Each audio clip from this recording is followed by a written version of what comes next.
નમસ્કાર મિત્રો, આજે તારીખ 14 માર્ચ 2024 ને બુધવારના ઇમ્પોર્ટન્ટ કરંટ અફેર્સમાં તમારું સ્વાગત છે. દરરોજની જેમ સૌપ્રથમ વનલાઇનર્સ જોઈશું અને ત્યારબાદ જે ઇમ્પોર્ટન્ટ કરંટ અફેર્સ છે તેને આપણે ડિટેલમાં જોઈશું. આ વિડીયોની પીડીએફ તમને મારી ટેલિગ્રામ ચેનલમાં મળી રહેશે, જેની લિંક વિડીયોની નીચે ડિસ્ક્રિપ્શનમાં આપેલી છે. તો શરૂ કરીએ વનલાઇનર્સથી. કેન્દ્રીય આરોગ્ય મંત્રાલયે ભારતમાં સર્પદંશના અને જીવાતોના નિવારણ અને નિયંત્રણ માટે રાષ્ટ્રીય કાર્ય યોજના એક આરોગ્ય અભિગમ દ્વારા 2030 સુધીમાં સર્પદંશથી થતા મૃત્યુને અડધી કરવા માટેની પહેલ શરૂ કરી છે. ભારતની પ્રથમ ફ્યુચર લેબ્સ કેન્દ્રનું ઉદ્ઘાટન સીડેકના તિરુવનંતપુરમ ખાતેના કેમ્પસ ખાતે કરવામાં આવ્યું છે. નાયબ સિંહ સૈની હરિયાણાના નવા મુખ્યમંત્રી બન્યા છે. નો સ્મોકિંગ ડે, કે જે દર વર્ષે માર્ચ મહિનાના બીજા બુધવારે મનાવવામાં આવે છે, તેની 2024ની થીમ બાળકોને તમાકુ ઉદ્યોગની દખલગીરીથી બચાવીએ હતી.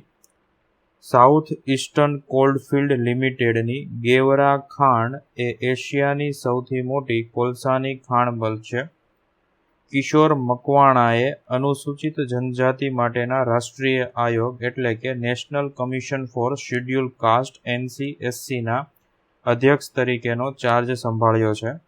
રવિચંદ્રન અશ્વિન ટેસ્ટ ક્રિકેટમાં ભારત તરફથી સૌથી વધુ 5 વિકેટ લેનારા ખેલાડી બન્યા છે.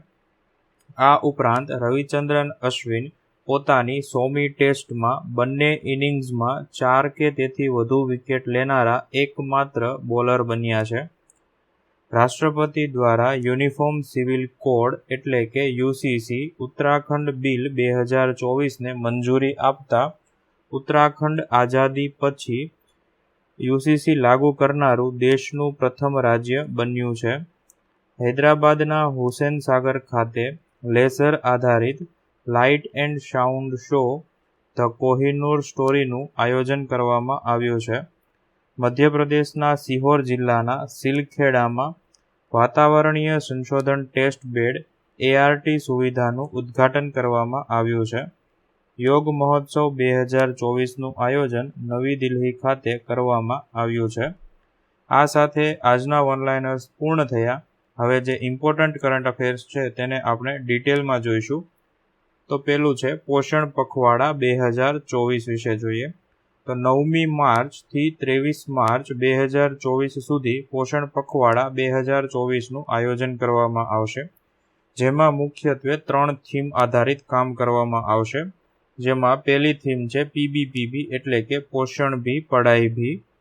આમાં સારી પ્રારંભિક બાળ સંભાળ અને શિક્ષણ એટલે કે ECCE તરફ ધ્યાન કેન્દ્રિત કરવામાં આવશે.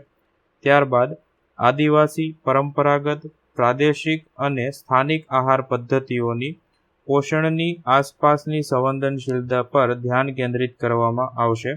આ ઉપરાંત ત્રીજી થીમ અંતર્ગત સગર્ભા સ્ત્રીઓનું આરોગ્ય અને શિશુ તેમજ નાના બાળકોને ખોરાક આપવાની પદ્ધતિઓ એટલે કે IVCF પદ્ધતિઓ પર ધ્યાન કેન્દ્રિત કરવામાં આવશે. અત્યાર સુધીમાં 5 પોષણ પખવાડા અને 6 પોષણ માસનો રાજ્યો, કેન્દ્રશાસિત પ્રદેશો અને ભાગીદાર મંત્રાલયો અથવા વિભાગો દ્વારા 90 કરોડ રૂપિયાથી વધારેની સંવેદનાત્મક પ્રવૃત્તિઓની જાણ કરવામાં આવી છે.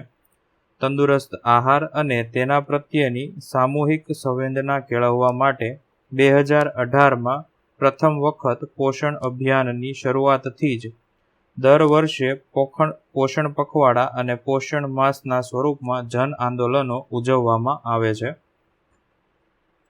ત્યારબાદ ડિજિટલ પ્રદર્શન સુભાષ અભિનંદન વિશે જોઈએ. નેશનલ આર્કાઇવ્સ ઓફ ઇન્ડિયા એટલે કે NAI દ્વારા તેના 134મા સ્થાપના દિવસની ઉજવણીના ભાગરૂપે સુભાષચંદ્ર બોઝના જીવન પર આધારિત ડિજિટલ પ્રદર્શન સુભાષ અભિનંદનનું આયોજન કરવામાં આવ્યું છે.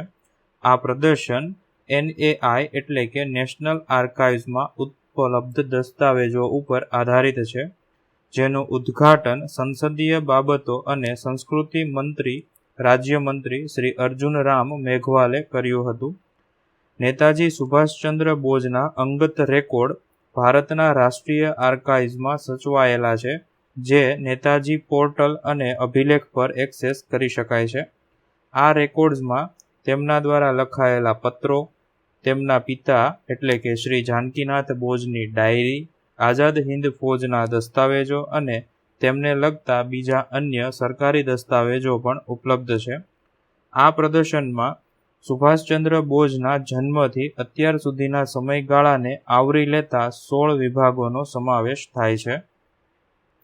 ત્યારબાદ વિશ્વની સૌથી લાંબી ટ્વિન લેન ટનલ સેલા ટનલ વિશે જોઈએ તો તાજેતરમાં વડાપ્રધાને અરુણાચલ પ્રદેશના કામેંગ જિલ્લામાં તવાંગ સુધીના રસ્તા ઉપર આવેલી વિશ્વની સૌથી લાંબી ટ્વિન લેન ટનલ સેલા ટનલનું ઉદ્ઘાટન કર્યું હતું.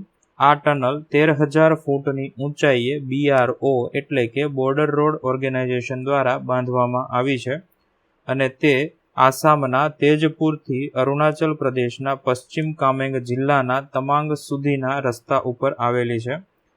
આ પ્રોજેક્ટમાં 2 ટનલ અને 1 લિંક રોડનો સમાવેશ થાય છે.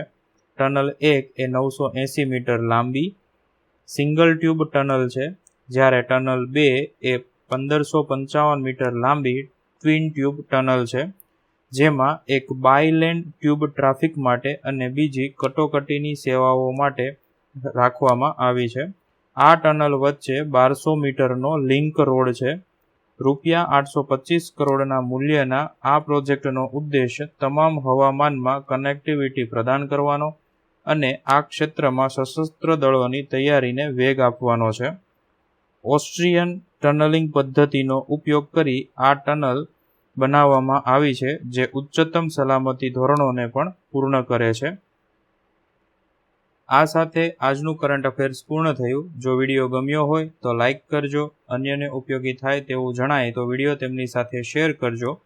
વિડીયો અંગેના પ્રતિભાવો વિડીયોની નીચે કોમેન્ટ દ્વારા જણાવી શકો છો અને દરરોજ આવી કરંટ અફેર્સને લગતી વિડીયો અપડેટ્સ મેળવવા માટે ચેનલને સબસ્ક્રાઇબ કરજો. Thank you.